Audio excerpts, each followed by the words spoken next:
King Charles could strip his youngest brother of a long-awaited title in an attempt to slim down the monarchy. Edward is under pressure in a way the palace never anticipated, and sources say what's happening right now isn't a quiet internal adjustment. It's a legal confirmation that has genuinely rattled people at the highest levels of the royal family. For decades, a title was dangled, then delayed, then quietly threatened with disappearance altogether. Charles had the power to honor a promise made before he was king. Sources suggest he chose not to. Until now, something has shifted, and the lawyers just made it impossible to ignore.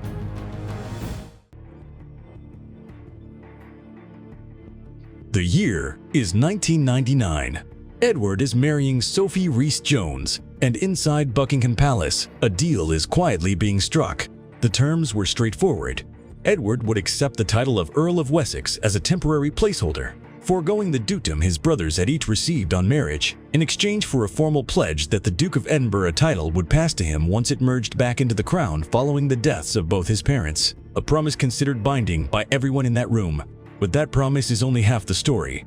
What happened in 1999 wasn't just a pragmatic naming arrangement. It was a deliberately constructed deferral, one that required Edward to accept a publicly diminished status for years, perhaps decades, on the strength of a commitment with no legal deadline and no enforcement mechanism. Charles was Duke of Cornwall. Andrew was Duke of York. Edward alone among the Queen's sons held an earldom. The gap was visible. The explanation was always the same. It's coming, eventually. Now consider what eventually actually meant. It meant waiting for Philip to die. It meant waiting for the title to legally dissolve. It meant trusting that whoever held power at that moment would honor what the Queen had promised. That is a very long bet to place on someone else's goodwill. And whether that goodwill existed was about to get a very definitive answer. Philip died on the 9th of April, 2021. The moment that happened, the 1999 promise stopped being theoretical. Inside palace circles, sources suggest people understood immediately what Philip's death meant legally. The title dissolved back into the crown. The clock, dormant for 22 years, had finally started. This was the exact triggering mechanism the original arrangement had always required. The moment the Edinburgh title became legally redeemable for Edward. But here's what actually happened instead of a quiet fulfillment of that pledge. Edward, speaking publicly in June 2021, called receiving the dukedom a pipe dream of my father's. Listen to that carefully. A pipe dream, not a certainty, not an expectation, a pipe dream. Sources say that phrasing was deliberate. A man who genuinely believed his brother intended to honor a 22-year-old promise does not describe it that way publicly. That single phrase signaled Edward already doubted the goodwill he'd been betting on since 1999. Then, weeks later in July 2021, The Times reported that Charles had decided he would not give Edward the title at all. Clarence House did not deny it. The silence was itself a confirmation. Within 3 months of Philip's death, the promise was alive, the title was redeemable, and Charles appeared to be choosing to let it expire. The question is what mechanism he used to justify that, and that justification had a name. Now, Charles had a word for what he was doing, and that word was modernization. The framing inside Clarence House during the 2021-2022 window was deliberate and carefully constructed. This was not, publicly, about Charles blocking his brother. It was about rationalizing the monarchy, slimming it down, making it leaner, more defensible to a public increasingly skeptical of royal excess. A reasonable-sounding principle, which is precisely what made it so effective as cover. But here is what sources suggest was actually happening beneath that framing. The Times report in July 2021 did not emerge from nowhere. Clarence House did not correct it, did not qualify it, did not issue even a soft denial. In the language of palace communications, that silence was a statement. Sources describe it as a signal sent quietly but unmistakably. The title was being withheld, and the modernization argument was the mechanism chosen to justify it. And the timeline sources allege is revealing in its precision. Within 90 days of Philip's death, before Edward could formally press any claim, the narrative was already set. A slimmed-down monarchy. Charlotte as a future Edinburgh candidate. The old promise reframed as a relic of a different era. Nothing individually looked like a block. Everything collectively functions as one. Sources close to proceedings say Charles understood that if he simply refused, the optics were damaging. But if modernization made the refusal inevitable, the decision belonged to the institution, not the man. The question nobody was asking yet was whether the Queen had already anticipated this exact move. and whether, quietly, she had done something about it before she lost the ability to. She had seen it coming. Long before Philip's death made the Edinburgh title redeemable, Queen Elizabeth had been quietly constructing a framework to make Charles's interference significantly harder to execute. Not loudly, not with any public announcement. Deliberately, methodically, in the way only a sovereign who has spent 70 years reading her own family can operate. The first move came in 2019. Elizabeth conferred on Edward the additional title of Earl of Forfar. On the surface, a Scottish honor, a modest gesture. But sources close to palace proceedings suggest it was something else. A jurisdictional anchor, a signal embedded in heraldic language that Edward's position within the royal structure was not contingent on Charles's goodwill alone. And then there was the letter. Elizabeth produced a witnessed letter of intent, not a legally binding instrument in the conventional sense, but a documented sovereign expression tying Bagshot Park directly to Edward's eventual receipt of the Edinburgh title. The letter, witnessed and dated, made the two things inseparable, the estate and the dukedom, one confirming the legitimacy of the other. Why would a reigning monarch need to outmaneuver her own heir? Sources suggest Elizabeth genuinely understood that Charles's instinct toward modernization would collide with promises she had personally made. She had watched him long enough to know the shape of his thinking. So, she moved first. She locked the pledge in place before she lost the ability to do so. The question is whether Charles understood the full weight of what she had left behind. Sources say he proceeded as though the door was still open. It wasn't. But confirming that publicly, forcing the palace to actually acknowledge what Elizabeth had constructed, required a different kind of pressure entirely. And then, suddenly, the waiting was over. On 10 March 2023, Edward's 59th birthday, Buckingham Palace announced that King Charles III was formally creating his younger brother, Duke of Edinburgh. 7 months after accession, 24 years after the original promise, the official framing was clean. A birthday gift, a brother honored, a family commitment fulfilled. Sources inside the palace describe something considerably less elegant. What actually happened between September 2022 and March 2023 was not a king quietly preparing to honor a pledge. Sources suggest it was a king running out of road. The documented resistance, the Times reporting, the Charlotte suggestion floated in November 2022, the Clarence House silence, had created a paper trail that was genuinely difficult to walk back from without appearing to capitulate completely. Which is exactly what this was, a capitulation. The decision was made not when Charles felt ready, but when the alternative became untenable. Elizabeth's witness letter, the Forfar conferral, the Bagshot arrangement. Collectively, they had constructed something Charles could not simply override without triggering a constitutional conversation. Nobody in the palace wanted public. So he moved, deliberately, and framed it as generosity. But that confirmation quietly unlocked something nobody was discussing yet. Because the dukedom did not arrive alone. It arrived attached to something with a deed, a lease, and 25 years of accumulated financial weight. But the dukedom did not arrive alone. It arrived attached to something with a deed, a lease, and 25 years of accumulated financial weight. And that is where the story gets genuinely complicated. In 1998, Edward and Sophie were granted the lease on Bagshot Park, a 140-room Grade 2 listed mansion on the Windsor estate in Surrey. The terms, sources say, were quietly extraordinary. The annual rent was set at just $5,000 per year. For a property of that scale and historic designation, $5,000 is essentially symbolic, the kind of figure that only makes sense if the arrangement was always meant to be something more than a standard tenancy. What happened next matters enormously. Edward did not treat the property as a grace and favor residence. Sources suggest he treated it as a long-term commitment. Between 1998 and the mid-2020s, Edward and Sophie invested approximately $1.36 million of their own private funds into the estate. The total restoration cost, drawing on various funding streams, reached somewhere in the region of $3 million. That is not the financial footprint of a tenant expecting to be moved on. That is the investment pattern of someone who believed the house was tied to something permanent. Sources close to Edward's team suggest that was precisely the understanding, that Bagshot Park was always implicitly linked to the Edinburgh title itself, which creates an immediate problem. Strip the title and you hollow out the dukedom.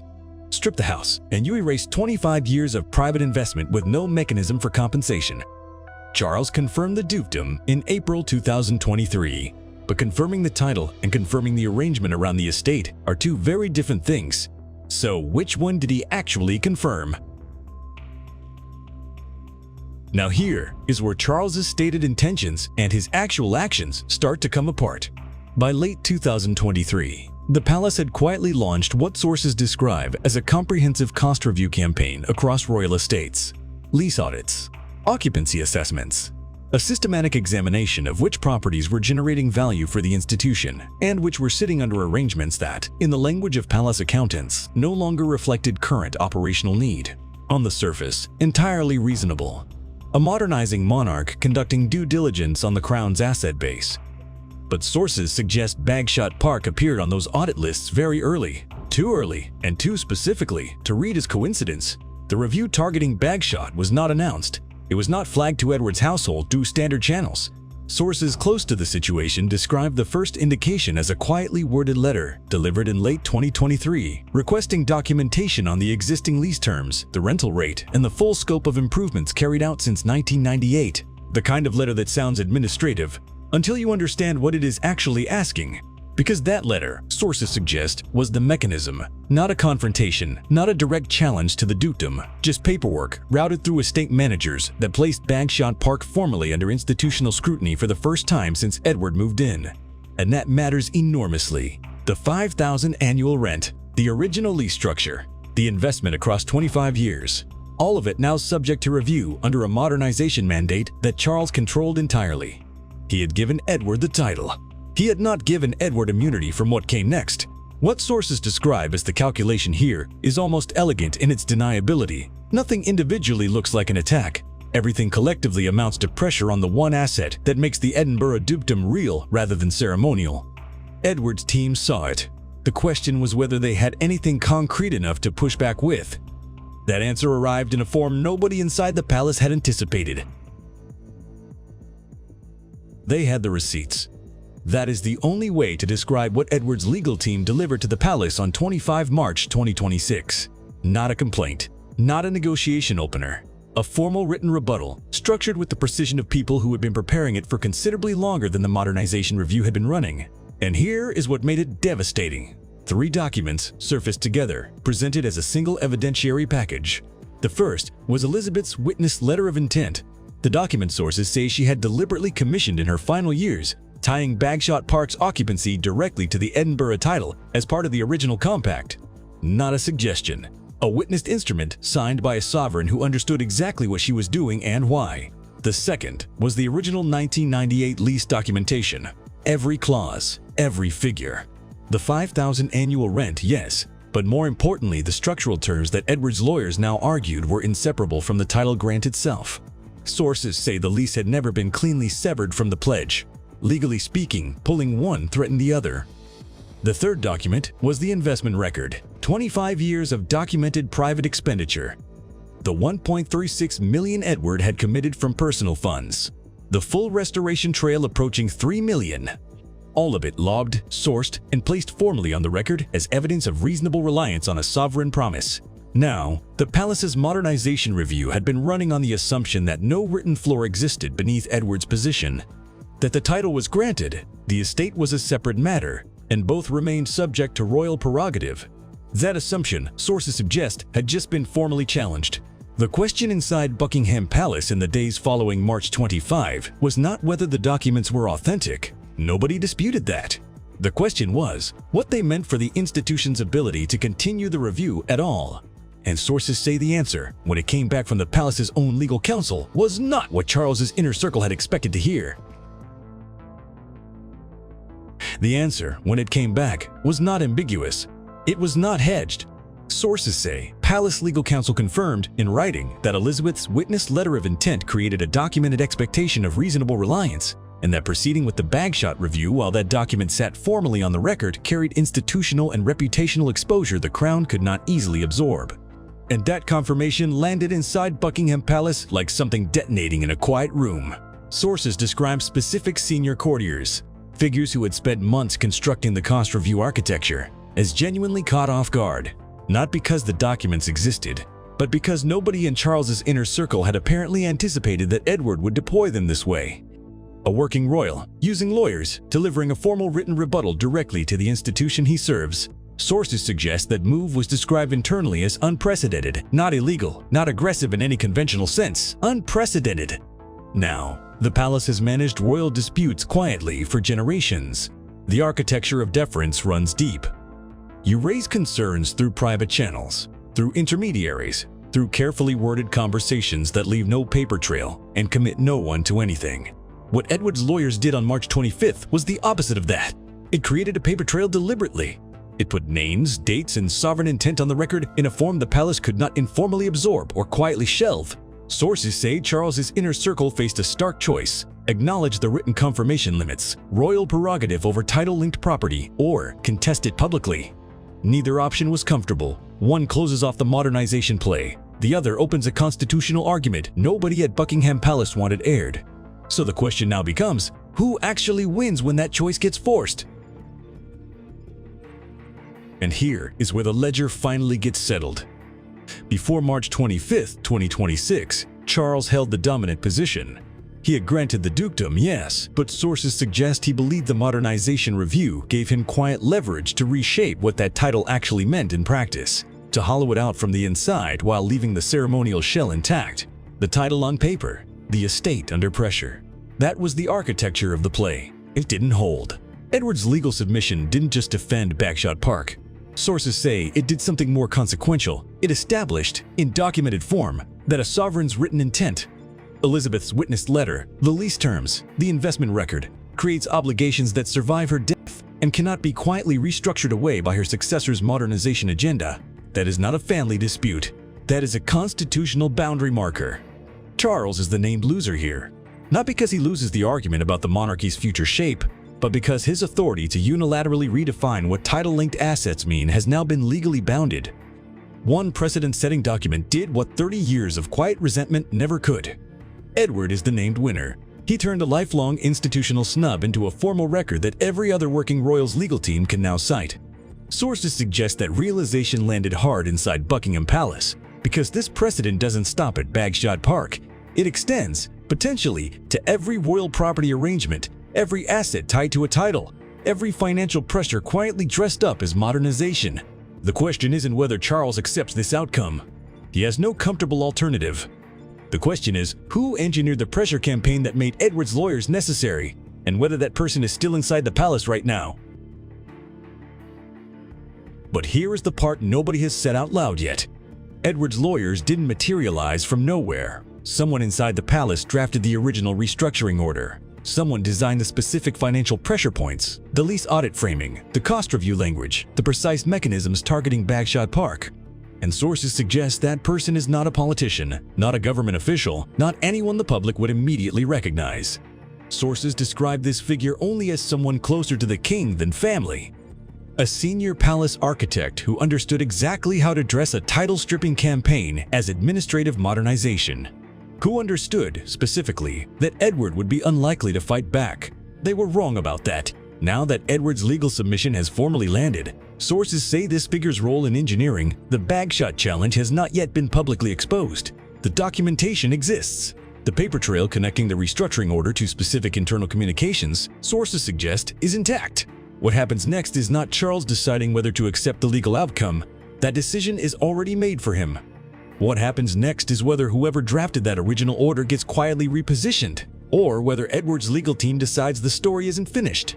Because a precedent without accountability is only half a precedent. Sources close to the situation suggest Edward's lawyers understand that completely. The file, sources say, is still open. Edward got his title. Charles is the loser. Decades of resistance, reversed. But sources suggest the Charlotte question stays open. This was never just about Edward. It was about who controls royal legacy. And that question, still unanswered. The reckoning.